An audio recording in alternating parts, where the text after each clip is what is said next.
Assalamualaikum warahmatullahi wabarakatuh. Saya Amiratul Haq dengan NIM 100112820251161 dari jurusan Ilmu Kesehatan Masyarakat kelas C dengan dosen pengampu Ibu Amrina Rosyada SKM MPH pada mata kuliah Biostatistika Deskriptif dan Inferensial. Pada kali ini akan membahas mengenai soal UJT tidak berpasangan.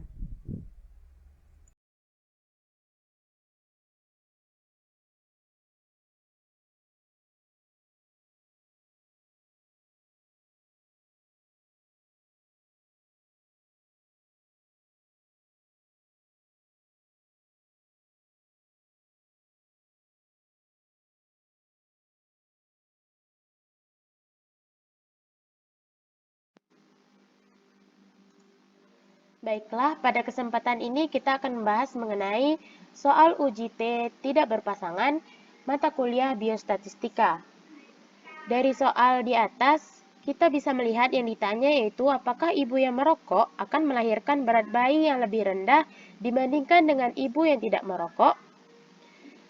Nah, dari soal di atas kita mengetahui yaitu N1 sama dengan 40, N2 sama dengan 50, X1 bar sama dengan 2,9 kg, X2 bar 3,2 kg, sementara itu S1 dan S2-nya yaitu sama, 0,1.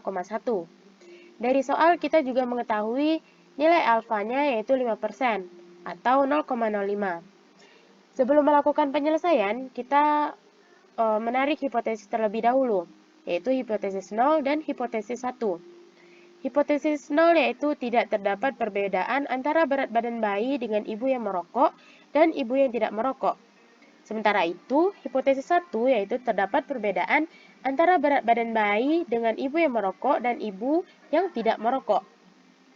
Nah, ini adalah rumus dari uji T tidak berpasangan.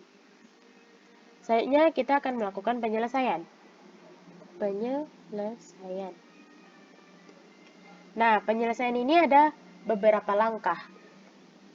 Kita akan langsung masuk kepada langkah pertama. Langkah pertamanya yaitu kita akan mencari nilai X1 bar dikurang dengan X2 bar. Nilainya itu sama dengan X1 bar yaitu 2,9 dikurang dengan X2 barnya yaitu 3,2. Maka akan mendapatkan hasil min 0,3. Selanjutnya kita akan masuk ke langkah kedua. Pada langkah kedua ini kita akan mencari nilai dari S1 kita kuadratkan.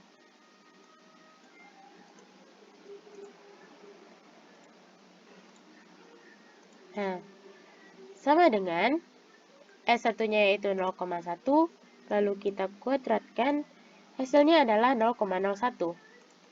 Langkah ketiga, kita akan mencari S2, kita kuadratkan.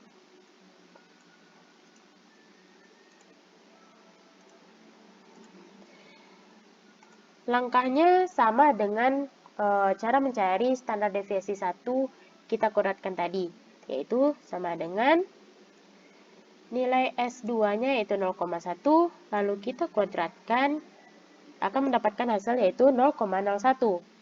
Nah, untuk memperjelas ini, saya akan memberikan warna.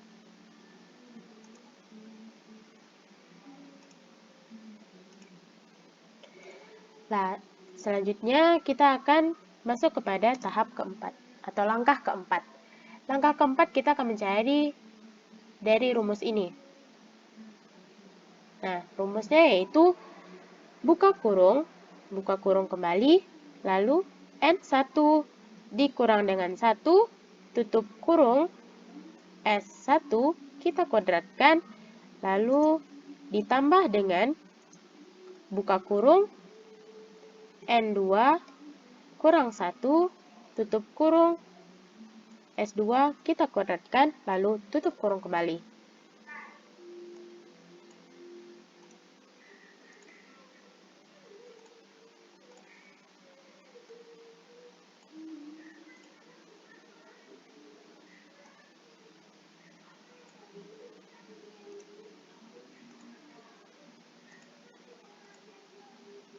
Nah, buka kurung lagi, N1-nya yaitu 40, kita kurang dengan 1, tutup kurung, lalu dikali dengan S1 dikuadratkan yaitu 0,01. Lalu ditambah dengan buka kurung lagi, masukkan nilai N2-nya yaitu 50, dikurang 1, tutup kurung kembali, dikali dengan S2 kuadrat yaitu 0,01. Lalu tutup kurung yang paling terakhir. Nah, akan mendapatkan hasil 0,08. Langkah selanjutnya itu langkah kelima.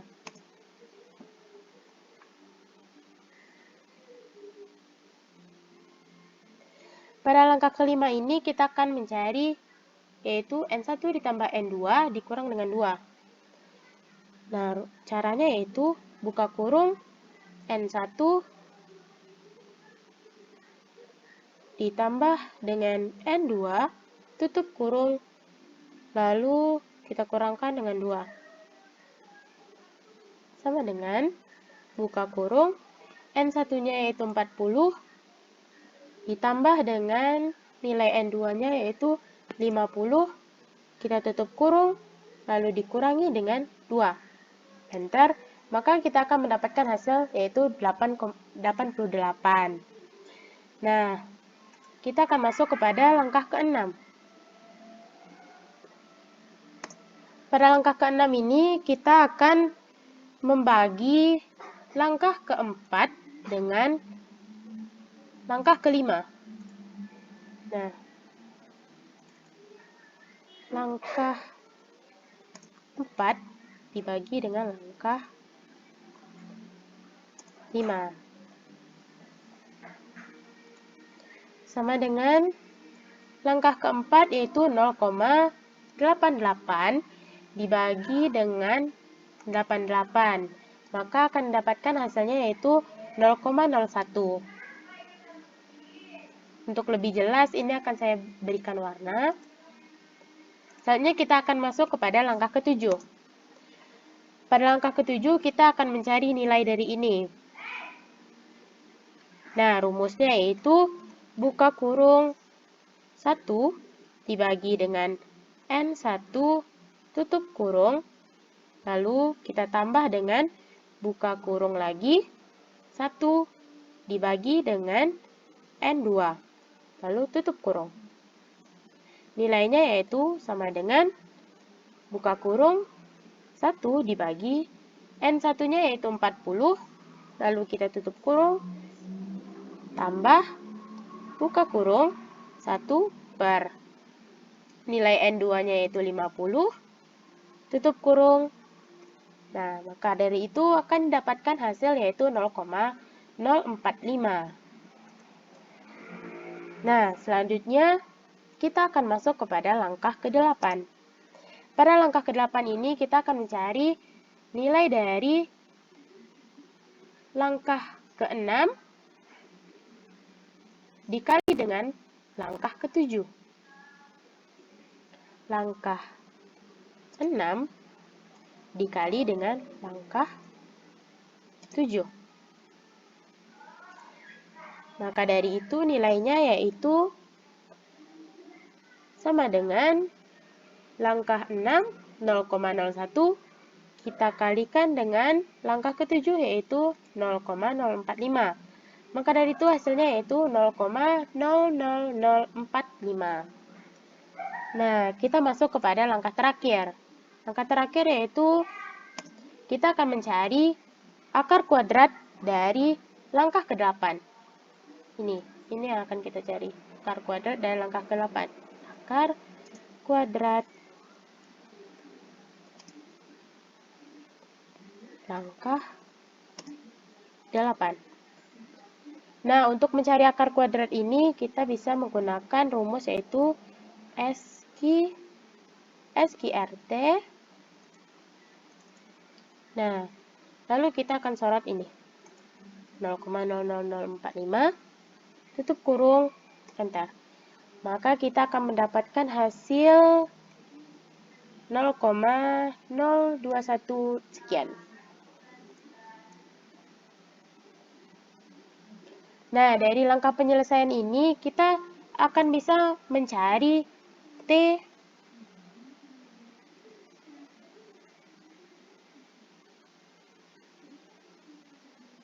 cari yaitu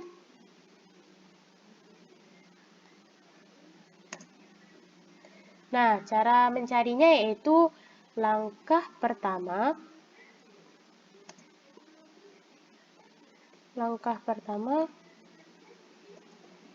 langkah 1 kita bagi dengan langkah 9. Nah, nilainya yaitu sama dengan langkah 1 dibagi dengan langkah 9. Maka akan didapatkan hasil yaitu min 14,14213562. Nah, dari nilai alfa ini kita bisa mendapatkan nilai T tabel. Maka dari itu, nilai dari T tabelnya yaitu 1,662. Nah, dari kedua T langkah dan T cari dan T tabel ini, kita bisa menyimpulkan bahwa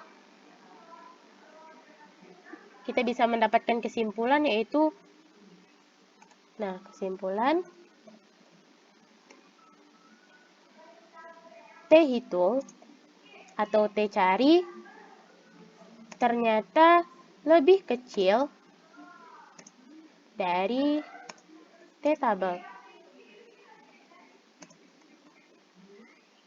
Min 14,14 kecil dari 1,662.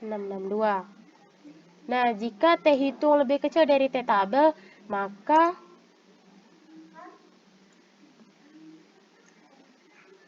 handalnya ditolak. Nah, jika handalnya ditolak, maka dari itu dapat disimpulkan bahwa terdapat perbedaan antara berat badan bayi dengan ibu yang merokok dan ibu yang tidak merokok. Nah, ini yang dapat kita simpulkan. Dikarenakan H0 ditolak, maka H1-nya diterima, yaitu terdapat perbedaan antara berat badan bayi dengan ibu yang merokok dan ibu yang tidak merokok. Nah, maka jawaban dari pertanyaan yaitu apakah ibu yang merokok akan melahirkan berat bayi yang lebih rendah dibandingkan ibu-ibu yang tidak merokok?